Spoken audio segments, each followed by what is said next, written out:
Thank you very much, everyone. Very honored to have venerable speakers from startup companies and also veterans with IRIS and InterSystems. So today we're talking about data-driven innovation. It is a very interesting subject. I have my take on about this, and from the dawn of civilization to 2003, for example, we have produced 5 exabytes of data. That's 5 billion gigabytes. And fast forwarding 2000 to 2023, 20 years later, we have produced just this year alone 120 trillion gigabytes of data, and that's 24,000 times. And of this proportion of data, they say that about 30 to 36% of that is healthcare data. So it's very interesting to find out, when we are having this onslaught of, data, how can we make use of it? How do we utilize it? And today, I'm honored to have all of you here. And Dr. Suhina Singh, would you like to present yourself? Yeah, sure. So first of all, thank you so much for having me. Always great to be here with InterSystems. I'm Suhina. I am CEO and founder of Jonda Health. I'm actually a former practicing physician. I used to work in oncology before. And more importantly, actually, I'm also a chronic disease warrior. So I like to add that in because I think it helps to give perspective of understanding things from different points of view. Yeah, and Jessy? Okay, thanks for having me here. My name is Jessy. I'm CEO and founder of Zi.Care, EMR company in Indonesia. And I've been working with our Ministry of Health for the past 10 years, especially after the COVID, providing a system to capture the real EMR of the COVID patients, especially during the early day of pandemics. And now I'm working with our ministry also to create a universal health record called Satu Sehat in Indonesia. Thomas? Can you hear me? Yeah. Okay, yeah? Okay. Good morning, everybody. My name is Thomas. I think the mic is not working. I think your mic. Okay. Sorry. Okay, I'm the CEO and founder of Hesper technology as well as SpeedMiner. So my background is healthcare and analytics, which is something like the generative AI that you have seen this morning. I have been using InterSystems technology since 30 years ago, and I'm still with InterSystems technology today. Thank you very much. So earlier today, I think Luciano and John, as well as Catherine, have put it very eloquently that data is very important, but people are even more important. Data is only valuable if you put action to it and make meaningful use of it, preferably at real time. So I would like to also find out, maybe starting with Dr. Suhina, how do you define data-driven innovation? So I think for me, data-driven innovation is really about harnessing the power of data that you have in order to be able to create new solutions in order to tackle problems, right? It doesn't really help if you have data locked up and you can't really do anything with it. But perhaps I can give a bit of an example of what we do to put that into some context. So one of the things I realized when, as a patient and also as a physician, so let me start from the physician side and then I'll jump into the patient side. So as a physician, when you're seeing a patient, it's great because you want to use the EHR or whatever clinic management system you're using, and you want to actually see the trending of what's happening with a particular blood biomarker. That's particularly important, especially when you're working in oncology. The problem, however, more often than not, is that some of the clinic management systems don't allow for that. Well, not that they don't allow for that, it's that the data that's coming in from the multiple different labs are coming in PDF. They're all called something different, which is great. So a single blood biomarker can have over 100 different names. Units of measurement can be different, so that becomes quite complex. From a patient standpoint, it's the same issue. You're landing up with blood results from all different laboratories and you can't understand anything. And so this is why we have created a data transformation engine to help deal with that. You throw something in and we'll transform it in a way that it's actually standardized and that you can use it. But that's basically being able to actually provide value back to both physicians and patients. Thank you very much. We're very excited to support your startup journey. We've been doing that for the past 1.5 years and see this amazing transformation within your company. How about you, Jessy? How do you define data-driven innovation? Okay, first of all, I think the data is now, we all realize that the importance of data more than ever, right? I'll give you some example. During the COVID, for example, that large scale of pandemics never seen before, right? I think our government in Indonesia having a lot of difficulties to make the right decisions because they don't have the data. All the data is taken hostage in the healthcare facilities in pen and paper. Even some of them already have some EMR sort of, but still the government cannot harness that to create swift decisions and to overcome the pandemics. So I think after this pandemic, our government start to realize that without the data, there is no future. I mean, like, it's very hard. It's very manual, everything. So they start these initiatives. That's why I think the data-driven innovation is a key to help society to overcome the future threat from the multiple disease and all these kind of things that would happen. So that's taken from the experience of this COVID things happening. Yeah. Thank you very much. We can really feel your passion, and especially Indonesia. If you look at the sheer volume, the population with 277.5 million population, the ability to actually unite to have a care record for all your citizens across this big geography of 10,000 islands will be so important. How about you, Thomas? Okay, you have been around for a number of 3 decades with InterSystems. We heard that. Not as long as 45 years, yeah. Not as long as John, yeah. My background is analytics, so I look at the data-driven from the analytical point of view. We use the data to provide the insight to help the business to discover all the opportunity, identify the risk, recognize the patterns. We help them to manage their business, even to foster the new product and so on. So a very good example is our customer Avicenna. They are here as well.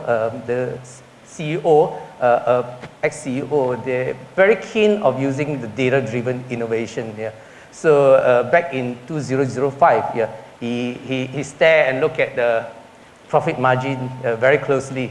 And one day he just found out that the profit margin drops. So he drilled all the way to the root cause to prevent the further loss. So he has been using a very good this data product innovation help him to grow his business. So he's very successful businessman now. So now from the analytical point of view, that is back in 2005. Now we are talking about using generative AI and give all the beyond imagination kind of insight to your business and help your business to grow or operate more efficiently. So I think that is a good use of the data-driven innovation. Yeah, I agree with you. Especially when just now Dimitri was showing the analytics and things like that. I feel that we are sharing the data and what we're finding, but it's only the beginning of the journey. We are beginning because the answers and questions should be coming from all of you here who are trailblazers. And you're all trailblazers here and all CEOs of this different company. I'm sure you have come across different challenges. So maybe I'll start with Jessy. What are the challenges you have come across? I think to put the more contextual, I think the real problem, it's not only the system, but I think it's already mentioned on the previous sessions. Actually, the biggest problem is the human factors, because we've been used to do the things in the very traditional way. My teacher, my professor already did this for so many years before me. So why should I change it? That's really kind of behavior that we are facing in a lot of projects in Indonesia. And I believe that the other country also having the similar issue, especially with the human factors. But nevertheless, I think the change is like what Thanos said in the Marvel's movie, is inevitable, you know. So it has to be, it has to be done because you cannot stop it. It's just a matter of time whether you retire, and you know, because the world's moving toward that way. If I put in the perspective, if Indonesia, for example, they don't want to transform themselves, they will lose all the patients to Singapore, to Malaysia, to Thailand. Simple as that. Our president already put a statement like 170 trillion rupiah has been running away from Indonesian to other country to do this, health treatment. Meanwhile, our government health budget in a year is only 150 trillion. So can you imagine 2% of population is actually bringing 171 trillion going outside Indonesia. Meanwhile, the rest of us, 270, 80 million population with the 150 trillion only. So that's, I think, the hard fact that every hospitals and clinic in Indonesia has to face, and they have to take these bitter pills in order to catch up with the rest of the world. Thank you very much. Yeah, so actually, when I was in Indonesia, I heard this term, we want to be BTB, and I was like, what's BTB? Actually, it means better than Bumrumgrad International Hospital. So yeah, also paving the way. Yes. Okay, so Dr. Suhina, I know that you are managing data across boundaries, geography actually. And so I was wondering, how do you ensure trust in how you manage the data for Jonda Health? Yeah, so I mean, I think, the way we look at trust at Jonda Health is two-faceted, because trust is really that cornerstone, I think, in healthcare, especially when you're dealing with healthcare data, right? And so for us, those two pillars are around transparency being the first one, and the second pillar being security. So if I look at the first pillar around transparency, it's really understanding, well, what are you actually using the data for? And I think that's fundamentally important, and being transparent to that, to the user, to the client, and vice versa, right? So from Jonda Health's perspective, so we have two products. One is a patient-facing application, Jonda, that's powered by our data transformation engine, which is Jonda X. But let's just take the patient-facing application. On the patient side, if someone is using the application to actually store data or share data, in that sense, we actually can't read any of their data at all. We use something called zero-knowledge encryption. Once it's there, it's encrypted with their secret user key, and we can never touch it at all. When they're sharing data, they're in control, not us. We just act as the ability to transport things. So we never use anything that we're not allowed to, and that's really built into our DNA. When it comes to the data transformation engine, once again, which is what powers Jonda Health, it's the same principle, just in a different way. And this way we're like, well, we don't need to store the data. All we're doing is helping to transform it so that it's usable. But we don't need to keep it. It's not our data. We give it away. We just transform it and then we throw it away. All right? And then the second part is obviously, I've kind of already covered it, which is really around the security piece. Because security is not like it's not a one-time thing. Okay, yeah, I've done all my security, I'm good, cheers, I'm out. No, it's actually an every day, every hour, every minute, every second sort of thing, right? So yeah, and just every day, hackers are getting better and better at finding new ways in order to try and find access to your most precious data. And so, yeah, we really need to keep on top of that. So, yes. Yes. I know that you put a lot of effort in privacy consent and making sure data are being managed with Web3 technologies and stuff like that. This is really interesting. Also, I would like to find out from Thomas. You have been a veteran, managing this, and this guy has cooked up a lot of different kind of software on top of Cache and then Iris. So do you have any advice of what kind of challenges or kind of things that would help you enhance data-driven innovation for the past years? Yeah. Yeah, okay. Well, I just talked about this Satu Sehat, which is one of the in thing, yeah. A lot of you all talking about in this conference, yeah.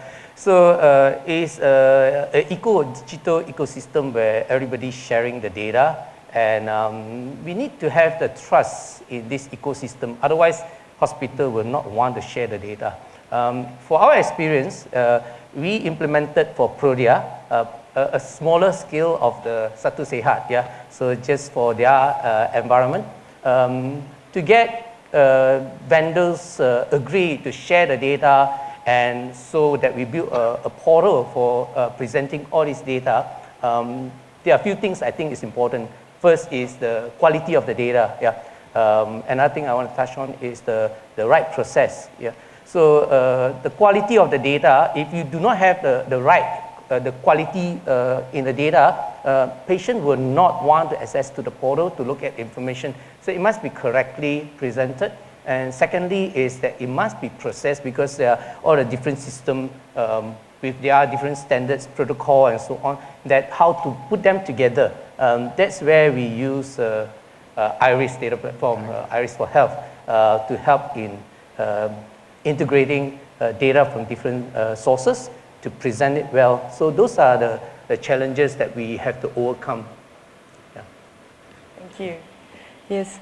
Have you also come across, when it comes to security, because I think this is a very important part, especially I think Catherine made it very clear that the trust element is really important. We put ourselves in the heart into something, for example, the transformation that's happening in Indonesia, the digital transformation. And I think it's not only about giving sticks, it's to win the heart and mind of the people who wants to emphasize on what's going on. So one thing about trust is that data is very valuable, but it's also extremely vulnerable. So I want to touch more about how you, in your organization, where you are, have the ambition to implement 100 hospitals a year in Indonesia with your EMR. What kind of factors are you looking at to secure this? All right, I think for the security and privacy, these two issues are very, very concerning, but it's also very interesting. I think the standard is there. I mean, like, at least the government has ruled out that at least everyone having the electronic system has to register in our ICT minister. Meanwhile, we also know that we've been breached so many times also, but do not take what my words there, record that. But I think, you know, to move forward, I believe that every standard has to be implied, like ISO 27001 and everything, right? But at the end of the day, also there is a human factors, because a lot of us, including me, is rarely changing my password, you know, and sometimes they just put 1, 2, 3, 4, 5, 6, or sometimes just password, you know. So that cannot be, prevented by system.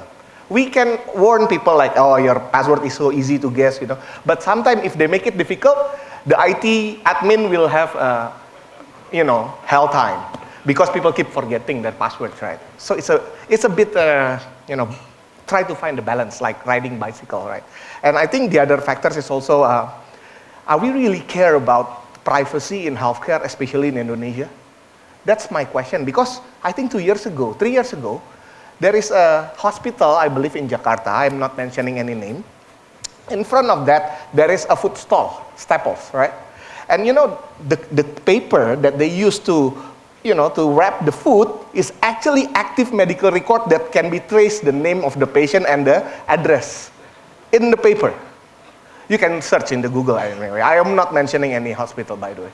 You mean outside the hospital? Yes, just across the hospital, there is a food Staples. Yes, they cover the food with the paper of the medical record of the patient with the name and the address and the diagnosis and all the other information. And it's active paper. I mean, like, so I think it shouldn't be. I mean, like, it's very important to think about the security and privacy. But at this stage, I mean, like, do not make it a too big issue until it prevent, the building. Like, you worry to build the fence so much until you don't build the actual building, your actual house, you know. So it's my personal opinion, of course, but I think that's the way it should be. Yeah, I think I can feel your passion and also your eagerness to change, to make changes. This is a perfect example. And also, when we think about data privacy, it's also the other side is the ability to share data. Look at Google and internet. It is the proof that when you are more altruistic in sharing, good things comes and the pie is bigger. So, Dr. Suhina, I would like to find out what is your ambition and how can we at InterSystems help you accelerate this data-driven innovation? I mean, a great question. I mean, I think InterSystems so far has been actually an incredible partner for us, even as a startup company, even though we're just a startup. So I think also, helping to be at the forefront of actually educating people around like the importance of data, etc., really also helps us on our journey to really make a difference, right? Because I always say, to make a difference in healthcare takes a village. And I think it's really great to have like a partner like InterSystems really to help, drive some of the narrative on the importance of data privacy, data security, data sharing, because InterSystems has such a powerful voice that it really can help to make the necessary difference so that like all of us innovators can really work together with the likes of InterSystems to really help and drive that change that we hope to see in healthcare. Thank you very much, Dr. Suhina. How about you, Thomas? How can we continue to support you with the data-driven innovation? Okay, I think we have the answer just now. We have saw how Dimitri demonstrate the software. We want more of that, yeah. So we want more of that in the product, yeah. So those are the innovation that I think help the customers, yeah. And something very, I previously quite against sending the things to ChatGPT to get an answer back. But something very encouraging this morning, what he mentioned just now is that the privacy, the certain private data like the name, the age, and all these things is removed. Yeah. So in that sense, when we send it to ChatGPT, we are not worried about that. Yeah. So I think those products with a proper security and all these things in place, I think is a great solution to all our customers. Yeah. Thank you very much. And Jessy, exciting things are happening in your country, in Indonesia. And this thing about Fire to Satu Sehat is one example where data standardization is allowing governments and also health providers and especially patients to have control over their data to be able to access. So if I'm going to be, so what are the advice you would like to give us on also what kind of support would you like to see from InterSystems? I think the answer is pretty clear. I posted also in the LinkedIn, right? Indonesia is a very pretty new with all this EMR concept, right? Having track care in Indonesia, in the presence in the many hospitals now, is indirectly actually educating the Indonesian market on how the EMR should be. Because a lot of them has no idea. They are coming from what they call SIM-RS or the ERP for the hospital, which is a very billing-centric system. So having your product there is actually, for us, the local EMR company is like having a big brother, like, okay, you see, right, our EMR is become a bit complex, but you've seen our big brother, the Tyco, they look at them, they have, it's a very complex too. That's the proper EMR. That's the first thing. And I think also the secondly is we need guidelines. We need an eye of an expert. Like you've been giving me a lot of information about how the other country doing the transformation, which is a big help because I've used some of your material actually in a lot of hospital associations event, a lot of socialization of Satu Sehat, and I think we can avoid to make the mistake that the other country make when they try to push this kind of initiatives. That's really the big factors that we are looking forward for you to keep continuing that support. Thank you. Thank you very much for trusting our experience. And we don't want to be big brother. We want to walk with you in a journey because it's all about partnership. Yeah. So, and we can feel all your passion and thank you very much. I think we are the last session before the coffee break. So I think we'd like to end the session and thank you very much for coming here. And are there any final word you want to say to the public? Yes.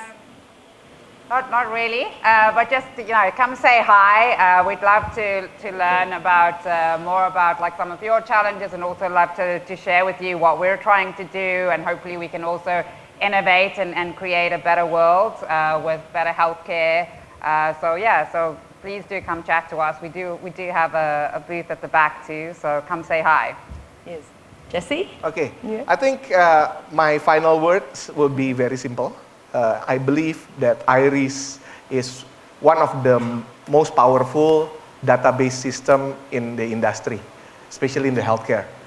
And second word would be, so that's the words, would be now I think in the second semester, actually Zi.Care is working together with IRIS to provide a better solutions for the Indonesian space, complementing what InterSystems Tracker already done.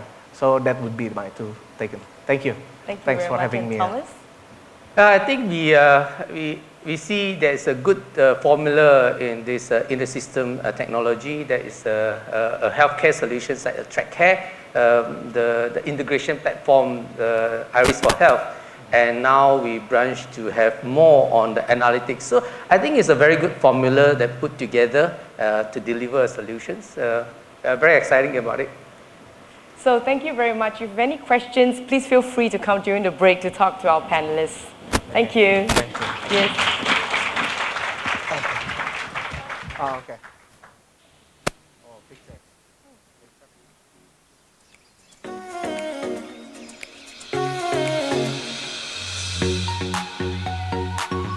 thanks. Please enjoy your morning break. We'll return at 11:15.